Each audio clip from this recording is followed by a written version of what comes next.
As of late, ecotourism has drawn lots of attention in media, politics, and public spaces due to the increased awareness of its potential to negatively affect the environment it targets. Issues include potential threats to the indigenous cultures, increased travel, disrupting the environment, degradation of fragile ecosystems, possible relocation of locals as ecotourism inevitably leads to development, and a growing number of ecotourism organizations working for profit. In Australia, issues include over-tourism in popular natural attractions like the Great Barrier Reef and Uluru, threatening the very attractions tourists come to see. Over 2 million visitors annually go to the Great Barrier Reef, and it has led to concerns about coral bleaching, water pollution, and habitat damage due to tourism-related activities, leading to environmental degradation and cultural impacts on the indigenous communities. Over the years, the over-tourism at these popular sites has led to large amounts of coral reef damage and soil erosion. Climbing Uluru was a popular activity until it was permanently closed in 2019 due to cultural sensitivities and environmental impacts on the sacred site. The Royal National Park fences have been put up to keep people from falling and to protect the beautiful attractions. Cultural impact. Indigenous communities in Australia often face challenges related to cultural appropriation, disrespectful of sacred sites, and inadequate benefit sharing from tourist revenues. Balancing tourism development with Indigenous rights and cultural preservation is a challenge. Wildlife disturbance. Irresponsible behavior around wildlife, such as feeding animals or getting too close for photos, can disrupt natural behaviors and habits. This can lead to negative consequences for both the animals and their ecosystem. Within Australia, the State of Environment report describes that the majority of Australia's environment as being poor and deteriorating, a devastating outcome. Ecosystems on the brink of collapse and the list of threatened species continuing to grow is something that should concern every Australian. In Southeast Asia, developing countries face challenges such as habitat destruction, wildlife trafficking, and inadequate waste management due to the rapid growth of nature tourism. Rapid development and urbanization are causing habitat destruction, particularly in Southeast Asia's biodiverse regions. Forests are cleared for hotels, roads, and infrastructure, leading to the displacement of native species and threats to the ecosystem's integrity. For example, are Indonesia's orangutans threatened by habitat loss caused by palm oil plantations and tourism-related development. The region is also a hotspot for wildlife trafficking. Demand for exotic pets, animal parts, and traditional medicines drive poaching and illegal trade. This threatens species like tigers, rhinos, and pangolins.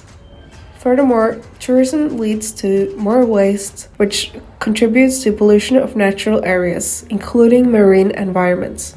This harms both ecosystems and local communities. For example, in Thailand, the one pristine Maya Bay became overcrowded with tourists, leading to the environmental degradation. It was temporarily closed for rehabilitation. Rapid tourism development can lead to the erosion of traditional cultures and ways of life in local communities. Loss of cultural authenticity can be detrimental to the identity and well-being of these communities. The scene in Cambodia, where Angkor Wat's popularity has led to the degradation of temple structures and challenges in managing the influx of visitors sustainably. Addressing these issues requires collaborative efforts from governments, local communities, tourism operators, and tourists themselves. Sustainable practices, responsible tourism guidelines, community involvement, and stricter regulations can help mitigate the negative impacts of nature tourism while ensuring its long-term viability. In recent years, emphasis has been put on different types of tourism, such as sustainable tourism. The Blue Mountains is set to be transformed under a stunning plan that's both a win for tourism and a boost for environmental protection. The world-class adventure eco park will boast Australia's longest zip line, rock climbing, and dozens of kilometres of bike and walking trails. For a world-class eco park, the perfect home among the gum trees. Bushwalking, the hiking, the trekking, the mountain biking through these areas, the zip line, the longest zip line I'm told anywhere in the country, 900 metres. This is going to be absolutely stunning. All that to be located in 30,000 hectares of state forest. It seems a world away, but it's a 2-hour drive from Sydney, just north of Lithgow and on the edge of the Blue Mountains, a region now a protected conservation area with an action-packed twist. Friday is Earth Day, but for some people, sustainability is a year-long effort and a lifestyle. Now, more travelers are looking to help the planet while still enjoying their vacation. More than half of Americans are planning to get away for at least a night this year. That's according to AAA. And now some businesses in the tourism industry are introducing eco-friendly ideas that let travelers tackle climate change head-on. NBC News correspondent Jesse Kirsch explains. Aboard the new Viking Octantis, you'll find creature comforts like a spa and plenty to eat. But there's no casino or acrobatics on this cruise ship. The big draw here, a microscope. We're gathering evidence to protect the planet. Viking Science and Sustainability Chief tells me his team's tackling that lofty challenge with all of this. A fleet which he says includes military-grade boats, cameras, water sampling, and more. They've even got not one, but 2 submarines. And on voyages to places like Antarctica and the Great Lakes, nearly 400 guests can do much more than look on in amazement. As many tourists want to enjoy the holiday without harming the environment or the lives of the local. Thus, sustainable tourism provides this low-impact option for tourists that boost the local economy without bringing along the negative effects, and it sets an example of best practices for the rest of the sector.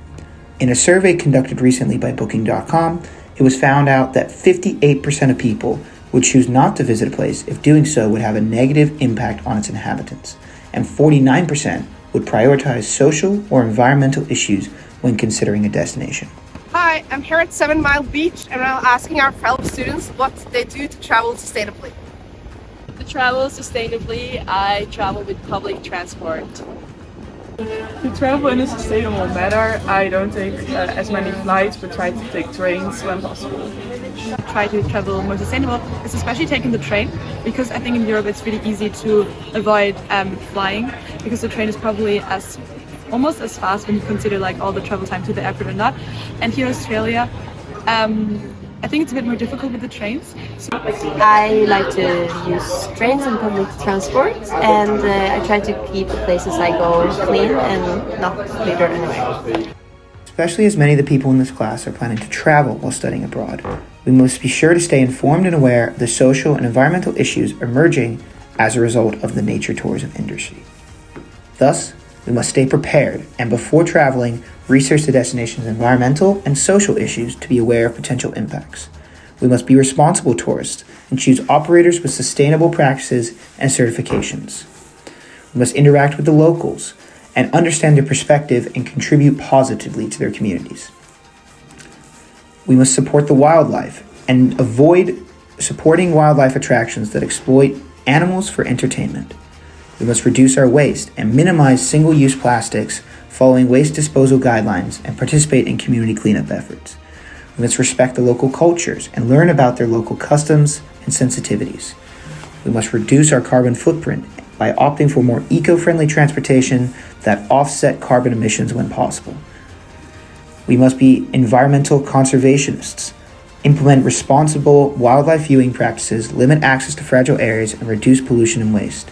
We must get involved with the local community, engage with the local communities in decision-making and benefit sharing, empowering them to protect their environment and cultures. But most importantly, we must educate others and raise awareness among tourists about local ecosystems, cultures, and conservation efforts.